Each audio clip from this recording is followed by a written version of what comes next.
Government had regarding the impact on the Welsh steel sector of the joint venture between Tata Steel and ThyssenKrupp AG?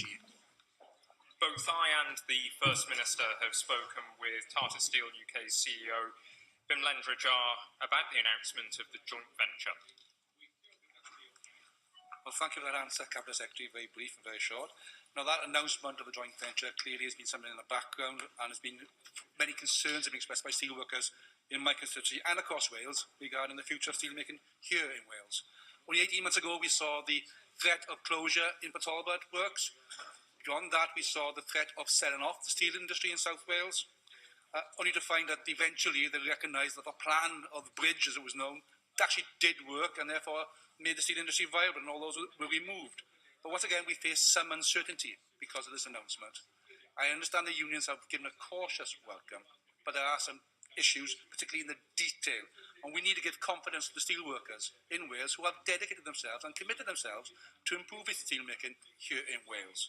So in that respect, can you tell me what discussions you have been having with Tata to ensure that the agreement to invest the £1 billion in steelmaking is going to be honoured by a new venture, because legally there's a different entity now in place, or will be in place, particularly as that was at the cost of pensions to many workers. What actions are you taking as a Welsh Government to ensure that the proposed Advanced Steel Research Centre, which being discussed, will continue at Swansea University and not perhaps be hived off for research in other parts of the EU? What assurances have you received for a sustainable future for steelmaking here in Wales, to ensure that this whole works is not short-term, but actually is continuing to be long-term? The jobs are long-term. And what actions are you taking with the UK Government to be blunt, to this date have been very ineffective, and my words are useless, because historically they've done nothing. But you need now to work with them to make sure they buy into steelmaking here in Wales. Can I thank Guy Rees for his question and for the interest that a number of members have shown in this subject, not just today, but over many months and indeed years. I'd like to begin in responding to Guy Rees' questions by putting on record my appreciation to the loyal, dedicated and skilled workers employed by Tata across Wales. They have shown incredible patience and loyalty.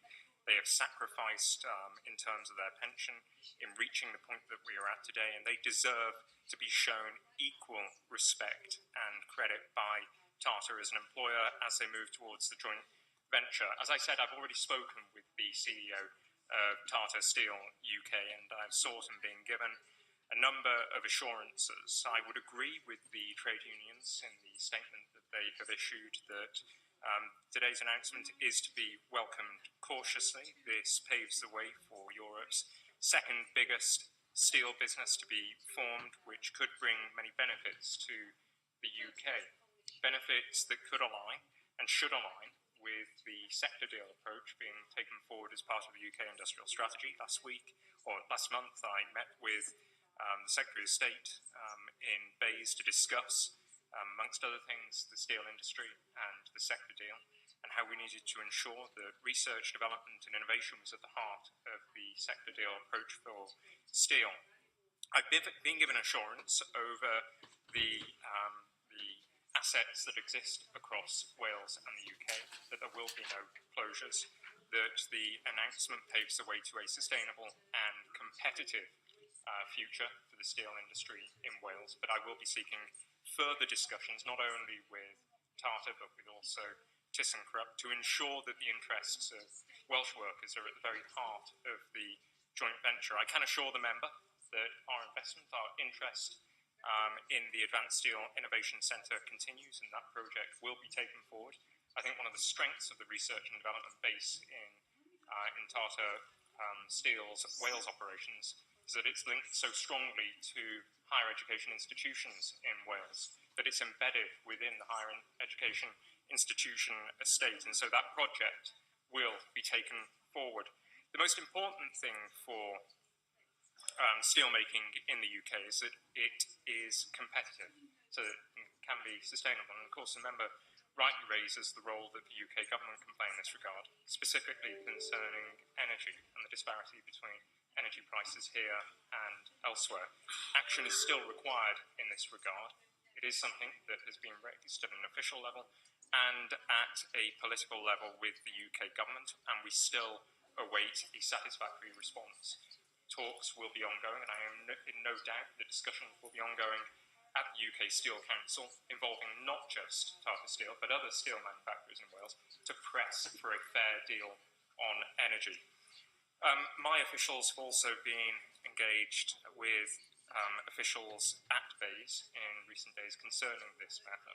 We'll be working jointly together in the interests of UK steel operations to ensure that those commitments that were made for the steel plants are honoured. Of course, the primary commitment concerns the blast furnaces at Port Talbot and the £1 billion pledge, which we expect to be honoured. But there are other conditions that will be honoured regardless of the joint venture's details concerning the £13 million that we made available to Tata Steel UK. Those conditions include conditions on minimum employment periods of 5 years for workers, and they will be honoured by the joint venture. Susie Davis. Thank you very much. Well, particularly thank you for that